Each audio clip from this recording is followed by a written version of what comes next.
Greetings all. Well, what do you think of the new COVID look here, huh?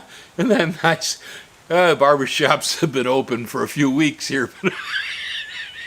I don't know. Maybe I'm getting to like it. I don't know. I'm going to do a ZZ Top thing. That's what I'm doing. Yeah, I can play guitar just like that guy.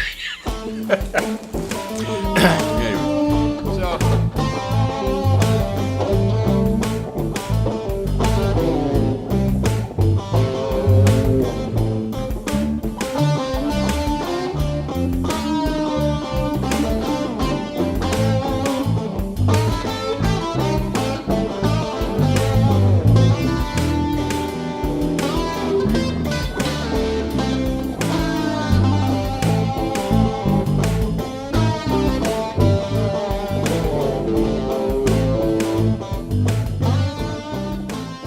Anyway, so I just had one of the local food forest friends over here. He's shopping for more food for his forest in the nursery.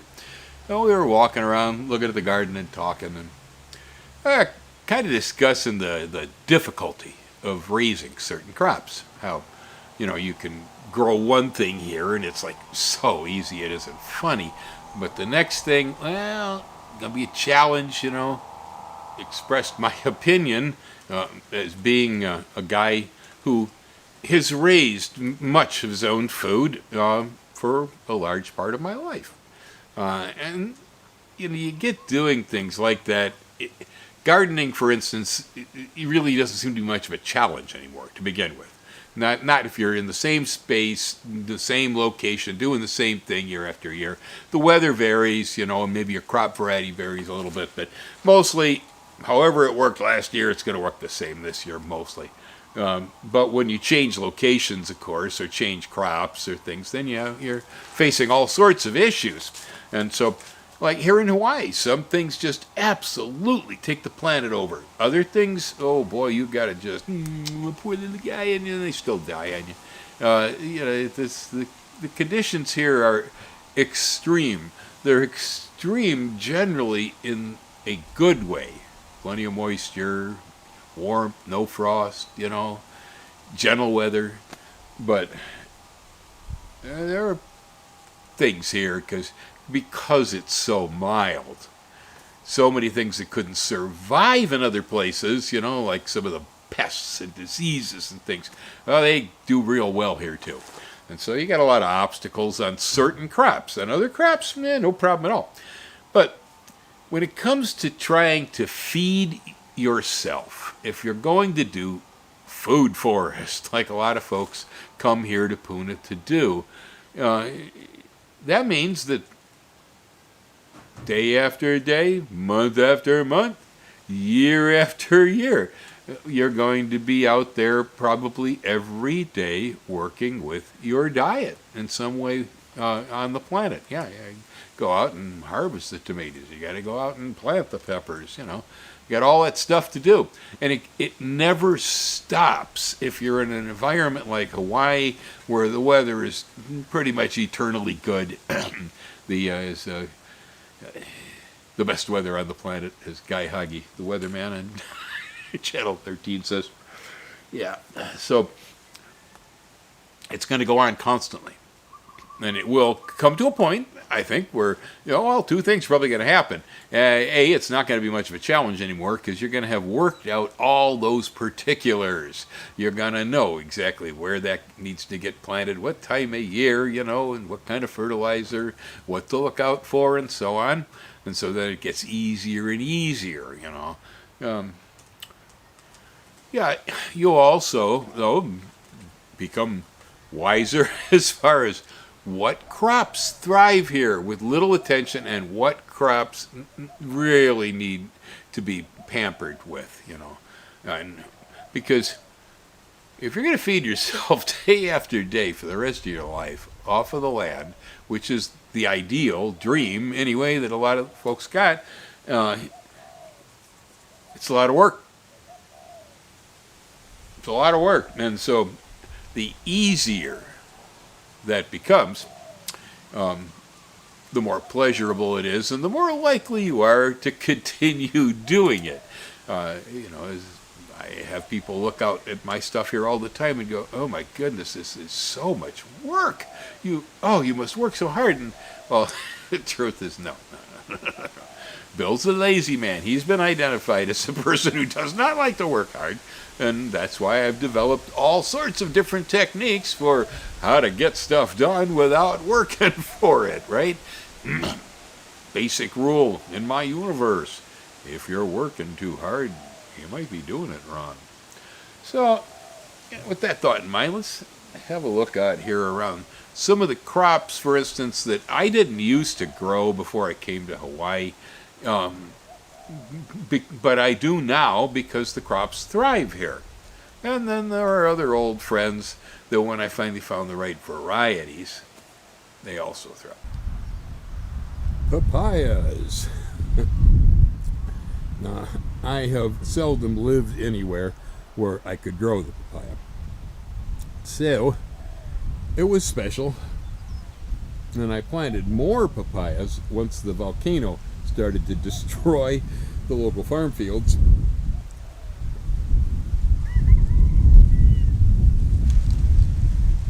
So the papaya is an excellent example of a crop that I never raised till I moved here. I've eaten them most of my life, but I never raised this plant.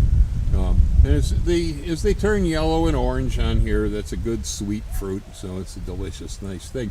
But it's also useful as a green fruit, because if we grate this green raw fruit, we make a salad, the Thai green papaya salad. So here we have a crop, thrives here. I never grew it before I moved here. I eat a whole lot more of them now, and I've realized it's a dual purpose. This thing is salads and it's fruit.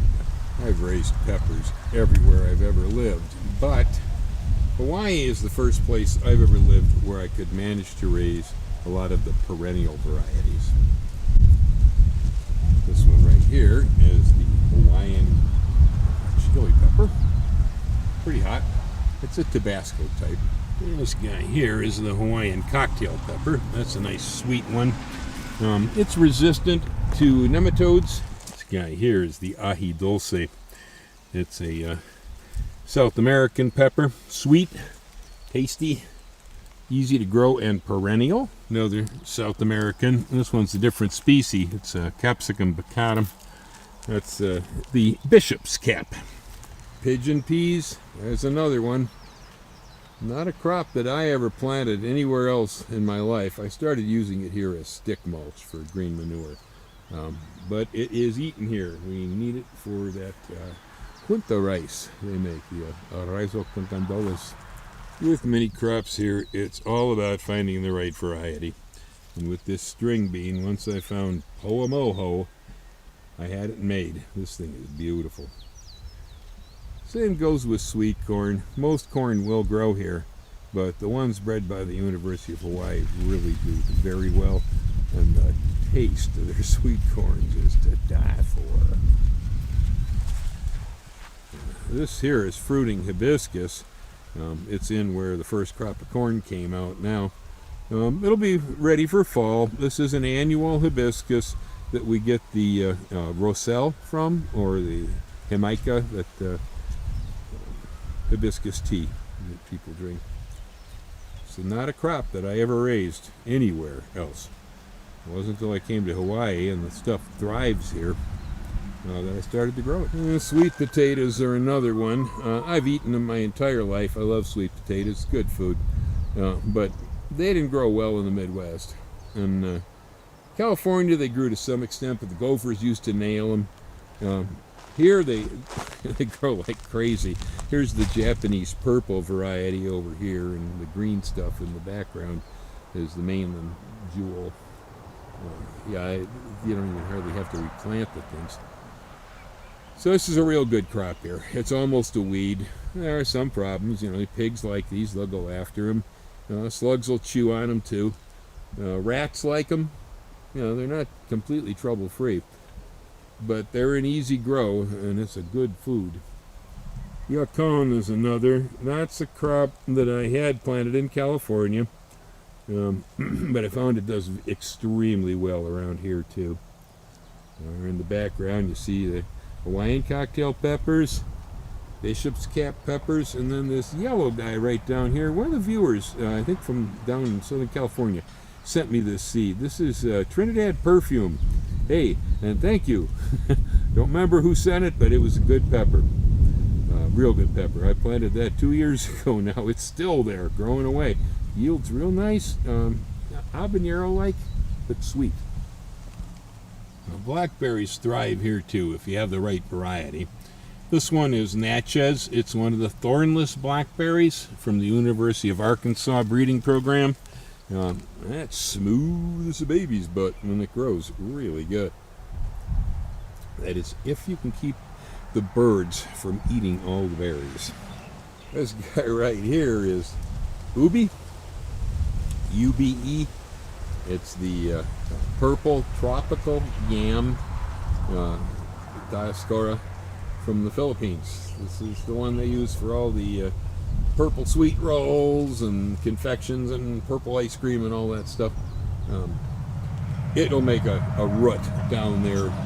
It probably weighs 10 to 20 pounds. One plant is massive as far as the yield. Again, not a crop or a food that I had really ever eaten very much. Every once in a while, I ate one of the sweet rolls or something. That was about it. Well, part of the garden now. Jabuticabas are making their little fuzzy flowers here, and I got a few pieces of fruit hanging up here that the birds haven't gotten to. But we're starting to get a bloom. You see the little white flowers like that, see? The feathery guys. Now again, here is another plant.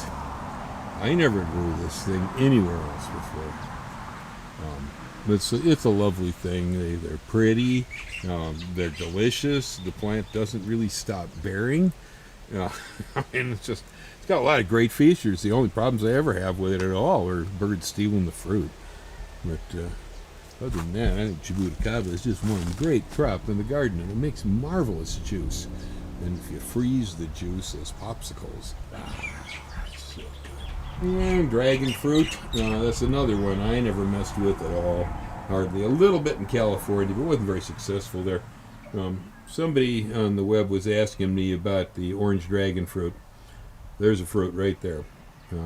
The set was not very good this year. Not very good at all. But I have some new stuff I put in, and some of it's doing pretty well. I'm starting right out over here. Yeah, got a bunch of new ones in over here too. So on the old poles, I don't have a lot of fruit this year because I took down almost all my old cacti and replaced them with brand new varieties. So this is all too young. The older plants are doing well. They got a pretty good set. They just went through a bloom. Looking all right. These are Desert King and Solanacereus megalanthus mixed. So yeah, there's a brief walk around of a few crops of note. I thought I'd show, but you know, I mean, I meet a lot of people who talk about, you know, doing this food forest, self-sustainable living stuff, but then I hear, you know, well, we want to grow mangosteens, or we're going to grow a durian forest, you know. And I mean, I wouldn't ever discourage anybody from planting more mangosteens or durian here on the island. But, you know, crops that take 10 to 25 years in order to come into the first picking is kind of ridiculous as far as if you, A, plan to make money, B, plan to eat it. You know, so it's a little moot. It sounds cool, but it's more of an ego trip, I think, honestly, than it is a reality. Because folks I'm talking to, a lot of them are trying to do self-sustainable agriculture. You need crops that turn over fast and turn over reliably and turn over easily and constantly when you're going to do that. And so most of the garden vegetables are like that. In fruits, perennial type things, for instance, the banana. Oh, it doesn't get much better, man, I'm telling you. The banana is a lovely plant when it comes to its ability to continue to produce large amounts of food for years and years and years and years with very little input from the gardener. They have to be moved and transplanted, but the banana is constantly reproducing new suckers to make new plants from. You don't have to worry about the old plant getting infested or anything if the new ones are clean. Pineapples, another one. You get pineapples in less than 2 years sometimes. And so here's a crop that has a fast turn. It's an easy crop to plant. It's almost like planting potatoes. And it's easy to propagate. And again, you don't have to keep the tree alive for decades and decades. You get new stuff every time you get a crop of pineapples to plant more pineapples with. Those kinds of plants, those sorts of features are really important when you start talking about food forests. I'm going to feed myself, Citrus trees, good, reliable stuff here. Totally, I highly recommend planting of as many varieties of citrus as you think you can stand to eat. They're also good crops for sale in some cases, particularly the sour ones like lemons and limes that the bars use, if the bars ever open again. Actually, they are open right now, and we're talking about closing them because it's spreading in the bars. But yeah, citrus, great stuff. Oranges, most of us like them, very useful fruits. You can use your limes to clean a knife. So there's, again, good stuff. And these are, again, plants that tend not to need a lot of care. You want to look at plants where you're not having to work your butt off, A, or B, wait forever to get anything out of them. When you plant those durian trees or those mangosteens, I'd highly recommend having crops of pineapples and roselle and maybe cabbages underneath the trees, whatever it takes, so that everywhere you've got something that if it's not going to bear this year, if you can manage to get something in between that comes out of the same space, thinking time and space, that works. Things are up here, things are down there, things ripen later, things ripen early, Anyway, I'm going to cut it right there. This is the end of the conversation. There's so much more to say on this topic, but I just kind of put it out there for folks who, believe they want to go into subsistence, food forest type living here on the island, is that you want to make it as easy for yourself as possible, and maybe as profitable as possible too. I generally figure when something's pretty easy to do and you can make a pretty good dollar at it, you're probably going to keep doing it. Yeah. Aloha. Okay, y'all hang loose there.